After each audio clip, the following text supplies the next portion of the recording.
നിർബന്ധമായും ഇടതുവശം ചേർന്ന് പോകുക എന്ന് സൂചിപ്പിക്കുന്ന ട്രാഫിക് ചിഹ്നം ഏതാണ്? 4 ചിഹ്നങ്ങളാണ് കൊടുത്തിരിക്കുന്നത്. ഇവയിൽ നിന്ന് ശരിയായ ഒരു ഉത്തരമാണ് കണ്ടെത്തേണ്ടത്.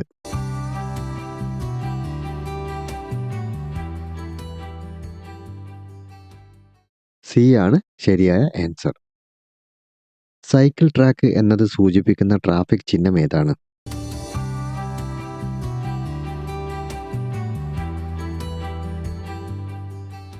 എ ആണ് ശരിയായ ഉത്തരം. നിർബന്ധമായി ഹോൺ മുഴക്കുക എന്ന് സൂചിപ്പിക്കുന്ന ട്രാഫിക് ചിഹ്നം ഏതാണ്?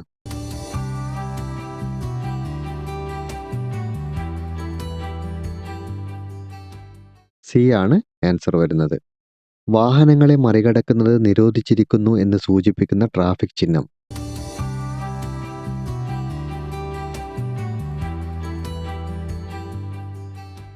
ഇവിടെ ആൻസർ വരുന്നത് ഡി ആണ്. വീതി പരിധി സൂചിപ്പിക്കുന്ന ട്രാഫിക് ചിഹ്നം?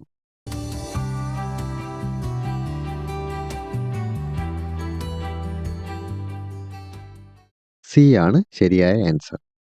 ബസ് സ്റ്റോപ്പ് സൂചിപ്പിക്കുന്ന ട്രാഫിക് ചിഹ്നം ഏതാണ്?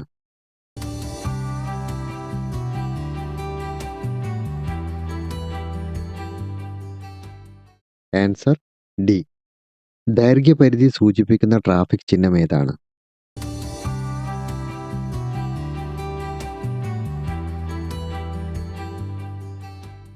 ആൻസർ വരുന്നത് ഡി ആണ്. നിർബന്ധമായി പാലിക്കേണ്ട ട്രാഫിക് ചിഹ്നങ്ങൾ സൂചിപ്പിക്കുന്നത് ഇവയിൽ ഏതാണ്?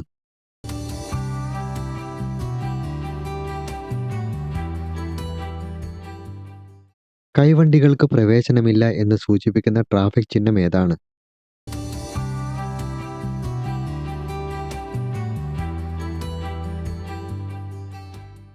വൈ ഇന്റർസെക്ഷൻ എന്ന് സൂചിപ്പിക്കുന്ന ട്രാഫിക് ചിഹ്നം ഏതാണ്?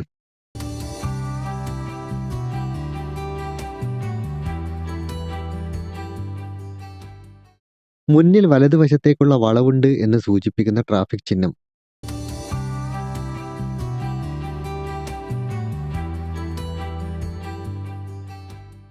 തെറ്റായ ആൻസറാണ് ഞാൻ ക്ലിക്ക് ചെയ്തത്. ശരിയായ ആൻസർ ബി ആണ്. മുന്നിൽ ഇടതുവശത്തേക്കുള്ള വളവുണ്ട് എന്ന് സൂചിപ്പിക്കുന്ന ട്രാഫിക് ചിഹ്നം ഏതാണ്?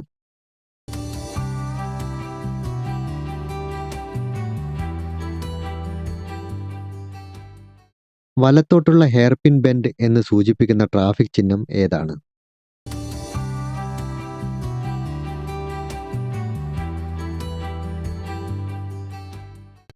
ഇടത്തോട്ടുള്ള ഹെയർപിൻ ബെൻഡ് എന്ന് സൂചിപ്പിക്കുന്ന ട്രാഫിക് ചിഹ്നം ഏതാണ്?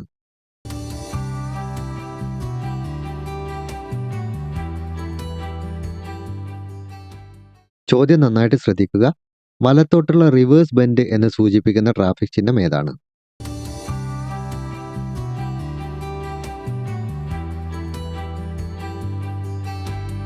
ഇടത്തോട്ടുള്ള റിവേഴ്സ് ബെൻഡ് എന്ന് സൂചിപ്പിക്കുന്ന ട്രാഫിക് ചിഹ്നം ഏതാണ്?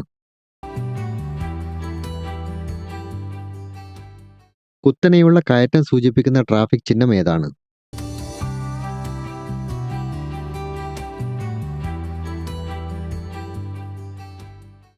കുത്തനെയുള്ള ഇറക്കം സൂചിപ്പിക്കുന്ന ട്രാഫിക് ചിഹ്നം ഏതാണ്?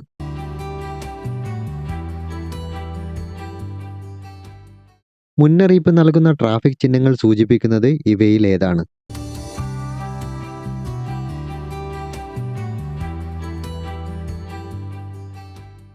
ചരൽ റോഡ് സൂചിപ്പിക്കുന്ന ട്രാഫിക് ചിഹ്നം ഏതാണ്? ഇവിടെ ചിത്രം കുറച്ച് കൺഫ്യൂഷൻ ഉണ്ടാക്കുമെങ്കിലും ആദ്യത്തെ ചിത്രമാണെന്ന് നമുക്ക് തോന്നിയേക്കാം. പക്ഷേ സൂചനകൾ നൽകുന്നത് ത്രികോണാകൃതിയുള്ള റെഡ് സൈൻ ബോർഡ് കൊണ്ടാണ്.